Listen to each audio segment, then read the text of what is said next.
শহরে ফের বাস দুর্ঘটনা, আহত হয়েছেন কয়েকজন। ডোরিনা ক্রসিং এ সিগন্যালে দাঁড়িয়ে থাকা 212 রুটের একটি বাস ঝড়ের গতিতে পিছনে ছিল এসি 24 রুটের বাস।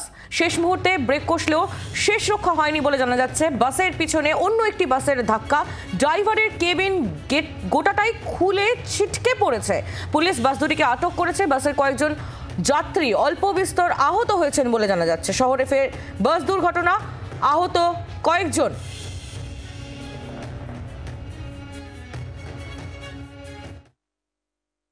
বাসের গুটি কয় যাত্রী এবং প্রত্যক্ষদর্শীদের সঙ্গে কথা বলে এখনো পর্যন্ত নিউ মার্কেট থানার পুলিশের যা অনুমান, তাতে দাঁড়িয়ে থাকা 212 রুটের বেসরকারি বাসের পেছনে সপাটে ধাক্কা মারে এই সরকারি বাস।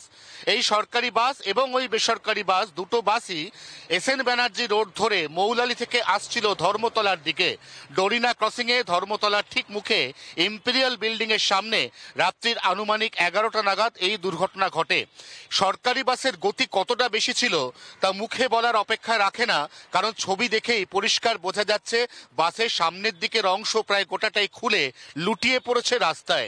এই অবস্থায় দুটি বাসেই নগণ্য যাত্রী সংখ্যা থাকায় বড় দুর্ঘটনা এড়ানো গেছে বলে মনে করছে পুলিশ। জি 24 ঘন্টার জন্য ক্যামেরায় তরুণের সঙ্গে অয়ন, কলকাতা।